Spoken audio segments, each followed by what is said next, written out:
Good evening. Oh God, my lips. I swear it doesn't matter how much moisturizer I put on my lips, they always just look crusty. So I had to visit my neurologist last week, and he told me that the National MS Society came out with their recommendations, I guess it would be, or their feelings on the corona, well, not feelings. They gave the recommendation for the coronavirus and MS. And it turns out that people on immunosuppressive therapies, which I am, are protected from COVID. And it says that when people with MS with that with the drugs in their system do get it, their symptoms are very weak and it goes away quickly. It's a bonus. One time that MS has come in handy. Also, okay, now drawback. I was supposed to go to physical therapy. I have no title, no message. I mean, like no specific thing. This is just, hey. So I've been doing physical therapy to help me because I'm deconditioned from sitting at the house all day. Yes, I walk around in my apartment, but I mean, it's an apartment. It's a 1-bedroom apartment. So I'm deconditioned and I was going to physical therapy. I got a respiratory infection from my allergies earlier, maybe a month and a half ago or 2 months ago. But it lasted for a while because my mom sent me down some antibiotics so I wouldn't have to go to the doctor. But it was a sulfur-based antibiotic. This doesn't work for respiratory infections. So then I had to end up going to urgent care. And I got some amoxicillin. Cleared it up. So anyway, I couldn't go to physical therapy when I was sick.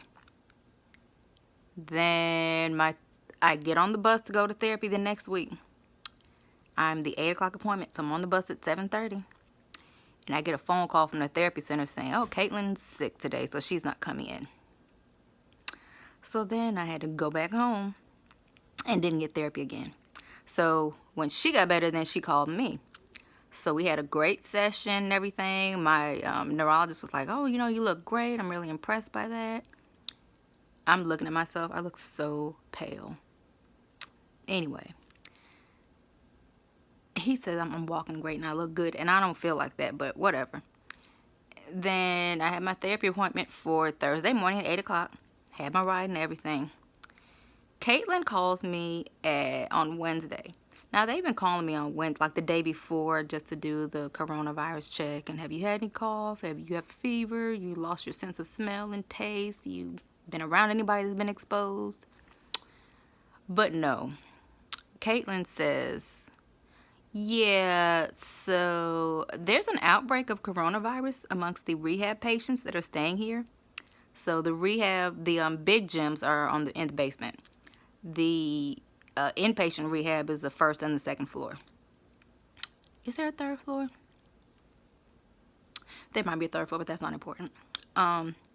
It's really nice. Like, I stayed there after my trucking accident. I stayed there for 3 weeks, 3.5 weeks. So anyway, so there's an outbreak upstairs with the patients and the nurses. And the therapists are getting tested today, and we should have our results back tomorrow. No one has any active symptoms. So then she said, okay, so we'll just cancel for tomorrow and reschedule you, Oh, okay, She said, how about the 19th? So I just said, oh, okay. The 19th? That's like Monday, dude. I'm not going in there on Monday. The hell? Like, the incubation period is 2 weeks. So what if you do have it and you just don't have any symptoms right now? No, ma'am. I'm not going to therapy. But I just booked my first flight. So, and I ordered some new masks from Amazon. So I'm hoping they get here in time. But I'm traveling, I have a connecting flight, which means that I'll be more exposed to people. And I'm connecting in Atlanta, the busiest airport. So this will be interesting. I'm not getting any anxiety about it. I mean, at first I was like, oh my God, maybe I shouldn't go because of the election woes and, all this stuff going on. But life has to be lived, and I can't live in fear. So I'm going. Prayerfully, nothing goes wrong with the election.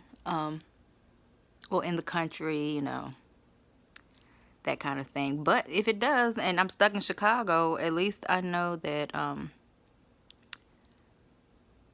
don't know what I know. But I'll be with my family.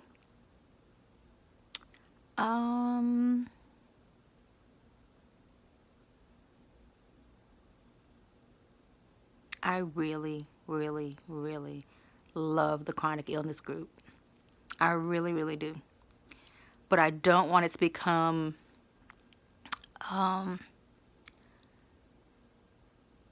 where we're focusing on the illness so much. I want us to focus on wellness and living well, which we've been doing that. We have been doing that, but there are a couple, excuse me, a couple times where, you know, we will talk about things, and I guess sometimes we talk about symptom management, which is fine, but I don't know. There's a fine line between being positive, sharing experiences. I just had an Oreo. Empathizing with people and trying to help build them up, but not